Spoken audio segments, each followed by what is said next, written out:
evolution, and welcome to Leo mid-August. Ironically, for Leo season, I decided to go ahead and lose my voice. So here we are in my office with this lavalier mic that I bought a year ago because you guys told me you hated the audio and that it sucked. And then I couldn't put it together, or I couldn't figure out how to use it. So now that I've completely lost my voice, let's do some ASMR Leo mid-August, and then we'll do the cards. Yeah, I'll give you the rundown first because, as you can tell, I don't have three hands. So here we go. First up, let's look at the astrology. Now, the thing with Venus retrograding in your sign is that you have old conflict coming back with new faces. So say, for example, you dealt with mean girls in high school. Now you find yourself having to deal with mean girls again, and you're a grown adult, and you're like, why is this coming back to me? Perhaps you're in a living situation that's reminding you of a situation that you used to be in when you were a kid. Perhaps you're in a work situation that's giving you flashbacks of the person in your group in high school that wouldn't do the work, or that one internship in college where they made you do everything and gave you no credit. Whatever the case may be, you're having this sense of old conflict that you know that you're too old for. Things that you know you don't want to engage in. Things that you left behind long ago. Why are they coming back up? Why is it that now, at this time, you feel sucked back into that? Doesn't really make sense, right? So, for many of us, this Venus retrograde is dragging us all the way back to 2015. I just started a broadcast channel on my Instagram, and funnily enough, we were talking about 2015, and I was saying, do you remember what you were doing in 2015? Because I genuinely feel like I need to go back to my fucking Snapchat memories to figure out what was going on in 2015. The only thing I know for sure is that my kid was 8 years old, but other than that, I can't seem to recall, and that just lets me know that the retrograde back then was brutal. So we are back in that cycle. Now, the other thing is, someone who is not actually compatible with you just refuses to go away. Either they're desperate to be your friend, or they're desperate to be your lover, or they're desperate to be more than a lover. However far they've gotten, it just doesn't seem like it's enough for them. They want even more than what you've given them. And it's ironic because you know, and you've known for a while, that they're not compatible, but there is something so alluring, or used to be something so alluring about them, and it may have started to pull you back in, but it's frustrating because as soon as you start to feel yourself getting pulled back in, you feel that same lack of compatibility, and it's made worse by the fact that there is commonality and familiarity, but no real compatibility. So that's really, really frustrating on the love front, okay? Now, you're also having a hard time dealing with signals. You are not being the clearest about your signals. You feel like you are. You're like, no, I said what it is. I said what I'm capable of. I said what I can't do. You're giving mixed signals and you're receiving mixed signals. So we just want to keep that in perspective. As much as you may feel like this person is not telling me everything, this person is not giving me the straight go ahead, you're also doing the same thing. And of course, I'm going to agree with you. I'm always going to take your side. Of course, I'm going to say, well, it's because of them. If they would give you what you need, you could give them. So I'm there with you. But let's be cognizant of the fact that there are some mixed signals going on here, yeah. All right, I am going to attach this here, and I'm going to do a little shuffling now, and let's see how that goes. There is an old tense situation that for some reason keeps coming up. It started at the end of July, and it just keeps showing itself over and over again. I would say that anyone right now who feels that they can come for you, talk about you, malign you or challenge you in any way. One, has no survival instincts whatsoever. Why would you go after a Leo in their season? Two, I feel like they want you to blow up because they think you're sweet. They think you're soft. And they don't really believe that the blow up will be as bad as people have told them that Leos can be. I feel like they're trying to test you gangster is what I think, to be honest. I think that's what they're doing. And I love when people test a Leo's gangster because you guys always fucking deliver. I have never seen a Leo put down a fight. Never. Except out of respect for me, that I have seen. I've seen a Leo shed a tear instead of clawing somebody half to death out of respect for me. And that shit hurt that bitch. It hurt me to watch her go through it. You understand what I'm saying? So this is not the time to be retracting your claws or pulling back on the roaring. How do you think I got here? I'm a Vedic Leo moon. Don't hold back. Because if they want something to come to blows, I'll tell you what, the only reason they wanted to come to blows is because the last time you should have dealt with them, you were too nice, which is why we're here again. If you don't get Benny Blanco from the Bronx the first time he gets in your face, you better believe the next time when you're trying to run for your life, for a better life, that motherfucker's gonna show up at the train station and shoot you in the back, because that's fucking Benny Blanco from the Bronx. Which is the name of this fucking video. The name of this fucking video is Benny Blanco from the Bronx. Let's go. And if you don't know what I'm talking about, I want every Leo in the next week to please watch Carlito's Way. Because if you have not seen Carlito's Way, you have not watched cinema, baby. You need to watch that movie because Carlito's journey right now is your journey. Carlito is a man that gets out of prison on a technicality. He's supposed to be in prison for the rest of his life. He gets out on a technicality and he gets a second chance at life. And Carlito's Way is about how getting a second chance don't mean shit if you can't take yourself out of the environment, the problems, and the people that put you in the slammer in the first place. Let's go. Okay, I'm gonna talk as loud as I can, but I'm gonna shuffle these cards. I'm not gonna do a lot of talking because I feel like I'm almost yelling right now. And if I keep doing this, my voice is gonna fucking go. So, let's see. Leo, mid-August 2023. It's like the old days. No.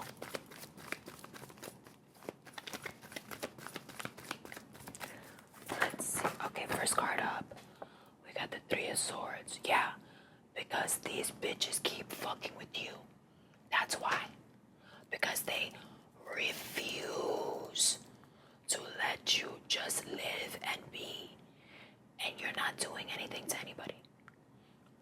Nothing. You're not doing anything to anybody. But the amount of bullshit that you are having to answer for as if you did something. Okay, let's keep going. So, Three of Swords.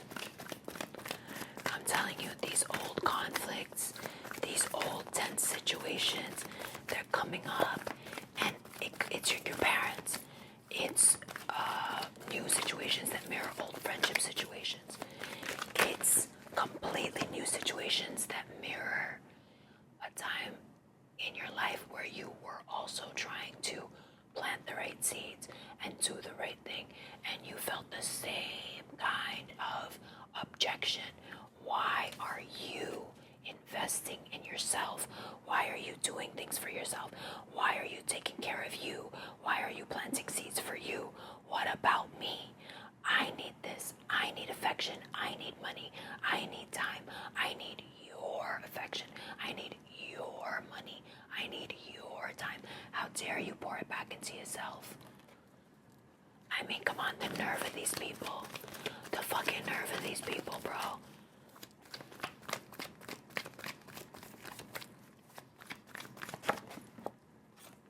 And you know what they want? They want the opportunities that you get and the solutions that you find to be all about them. So what you have to do now is you have to understand that there are a lot of people around you who have been telling you for a really long time that they need you, they love you, blah, blah, blah. aren't you starting to feel like an opportunity that's good for them? How do you feel about that? No matter how much you love the person, how do you feel about being their golden ticket?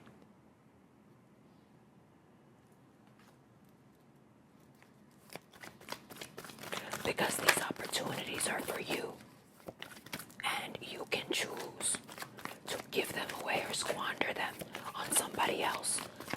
You can choose to do that, and they know that if they push you enough, if they ask you enough, if they sweet talk you enough, that you will.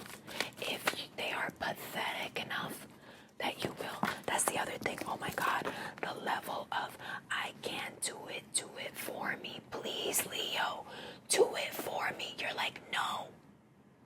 Bro, I'm tired of emotionally filling cups that don't even have anything to do with me. Cups that used to belong to me that y'all won't even let me drink out of anymore. And as soon as I decide that because you won't even let me touch the cups that I fill up, that I'm gonna go, here you are, trying to throw my mortality in my face, trying to throw in my face what you've done for me, trying to throw in my face what I am and what I wouldn't be without you. Are you kidding? This person that I have become and these cups that I have walked away from, I did it for me. I did it myself, is what you're saying to these people. But do you think they see it that way? No. To them, you doing this and evolving your life and moving away from stuff that doesn't feed you is selfish. That's you being self-centered. That's you putting yourself first. Why is it that when people say that to Leo is supposed to be an insult? You're always putting yourself first. Aren't we designed to put ourselves first? Isn't that what everyone's fucking been telling us to do for so long? I can't.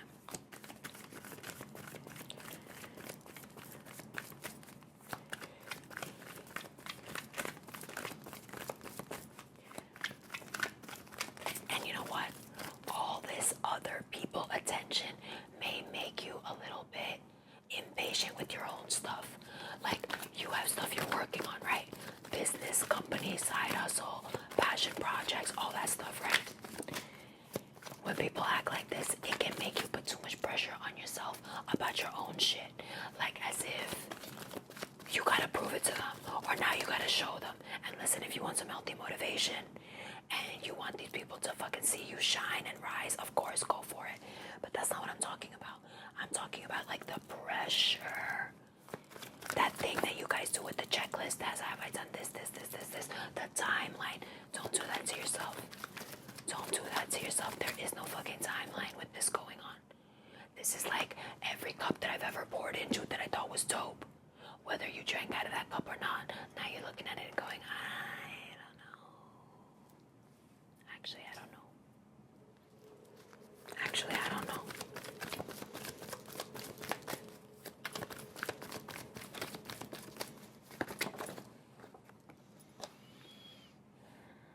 And as the month progresses, you're like, I knew this was a bad idea.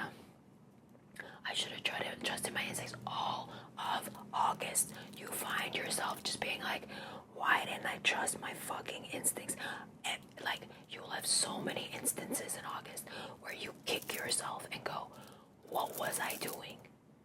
Why did I not let myself just listen to this like blaring voice in my head that was going, no, this isn't right. Don't do this.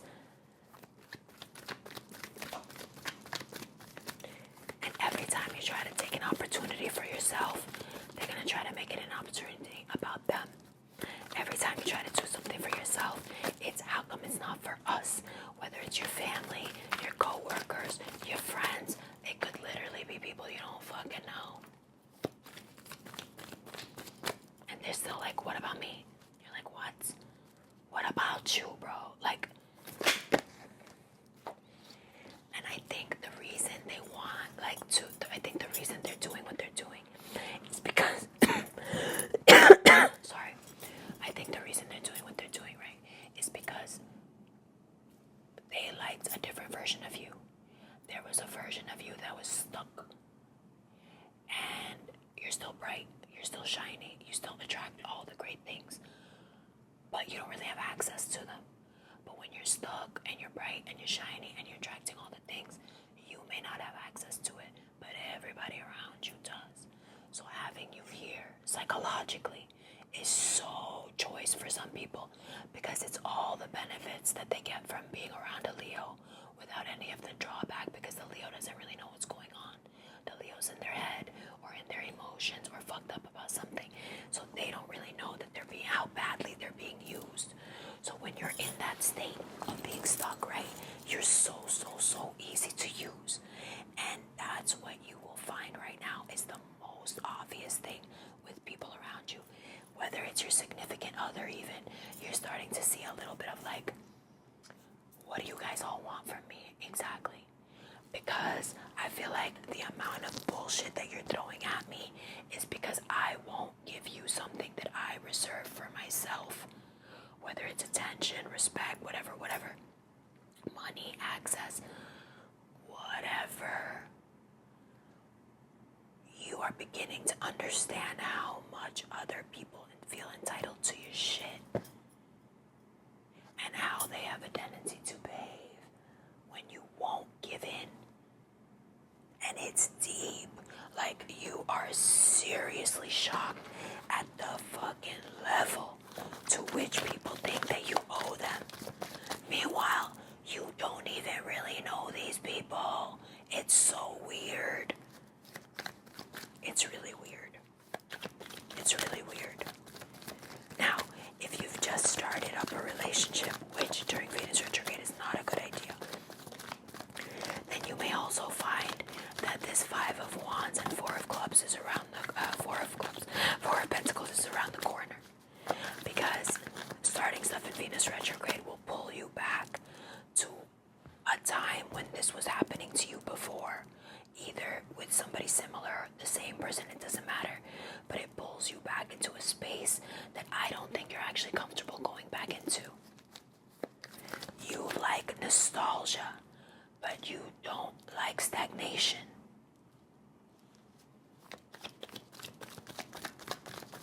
Get one more card, or however many come out this time, and then we'll look at it all together, yeah? The extended on Patreon will be much longer. Okay, so despite what people may be telling you, the only way really to get to the Queen of Wands is to contain. And it's not to give away to everybody else. And it's not to accommodate everybody else. It's to contain your potential and let it rise and build and build and build. And that's exactly what we're doing right now. It's the best thing you could be doing. It really is. It's the best thing for you. And it builds you back up to where you should be, where you can see your future clearly again. You can see your career path. You have ambition and energy and drive, and you are ready for more than just fucking around and having people be like, oh yeah, you're pretty, oh yeah, you're smart. Like, you're past that. You want people to look at you and have a certain kind of respect because you feel that you've made it to a certain place. That's what we're chasing. Not the empty compliments, not the empty attention, not the bullshit, not the exploitation. But the joy of having a vision and the drive to be able to see it done or even get started, which it looks like you're picking this back up now. You're like, I can do this. And whatever got you here, whatever either boosted you here or broke your heart to get you here, however you got here, be grateful for the vehicle that has led you back to yourself and to your highest dreams and potentials. Because I know for a fact that there are so many places and things and emotions and successes that you would never have access to had someone not pulled you into the depths of despair. It is what it is. You live a charmed life, and to have some real tragedy in your life is to deepen the character and nourish the soul, and that's what's happened to you, and it's made you this beautiful, well-rounded person, you understand? And that's what shines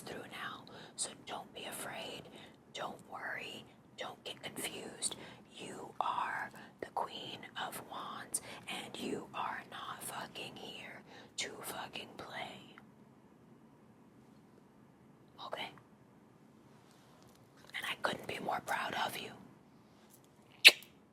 Now that we're done with the reading part, let me tell you a little story before I go on to the extended, which will be available on Patreon and on Vimeo, and as an extended link in the description box below. So I recently went on a trip to Jamaica, and one of the people that I took with me was a very, very sweet and very nice person and a close friend who is a Leo. When we got where we were going, I had completely different accommodations. The group of people that I was with did not have appropriate accommodations, and although they had chosen it and they felt like they had done their due diligence, it was not the way they wanted it to be. After a few days of none of them getting along or being able to get on the same page, the Leo in the group decided that she would move over to where I was staying. She did so independently. She did it with her own money. She didn't say much to anybody. She just wanted to be clean and comfortable. The bathrooms were gross where they were staying. There was a bunch of stuff that was just wrong with the place. Don't you know that a group of people tried to make her feel terrible for doing what she needed to do for herself? Now, mind you, the people that made her feel terrible didn't have $1 to spend and literally came on vacation broke and expected all of us to pick up their tab. But they specifically singled out this Leo as the object of their ire, and I've been thinking about it for days why they would have chosen to go after her and not somebody else. And I think it's because Leos can be deceptive. You are so wide-eyed and beautiful and glowing and sweet that it is almost deceptive, because the other side of that personality, that Leo's sweetness, is absolute righteous anger and rage. And I don't think that the girls were prepared to see that side of this Leo. Now, funnily enough, that side is not necessarily marked by rage. It can be just as sweet as the other side, but the underlying feeling is one of deep resentment and rage, and it can pop back up at any second. So, when these girls realized that the Leo had left and made much better accommodations for herself because she could afford it and nobody was helping her, she just wanted to move. That was the last straw for them. They couldn't handle a Leo not wanting to stay and stick it out with them and suffer. And she knew it was because they could tell how uncomfortable she was, and that if they made her stay long enough, she would just say fuck it and pay for everybody to move somewhere else. Which, thank God, she did not, because what kind of person wants that? Why? So, upon choosing herself, this Leo was subjected to not just slander, harassment, but also just the guilt tripping.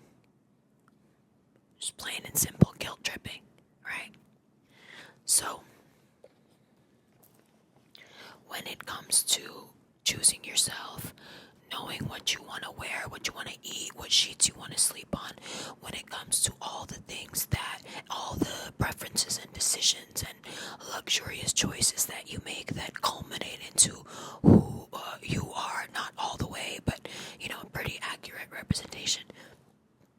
When you're in that space, for some reason, people are doubly offended because they have decided that you are too shiny and you should be sharing that wealth one way or another.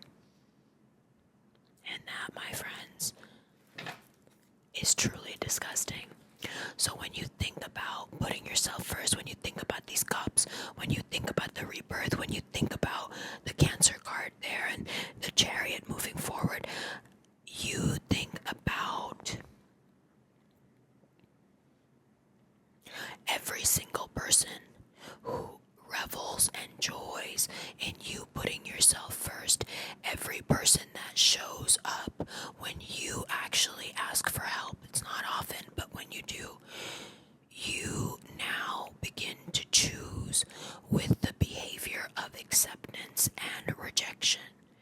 If you like something, keep accepting it. If you don't like something, don't fawn. Don't get upset. Don't do any of those things. Remove yourself. Okay?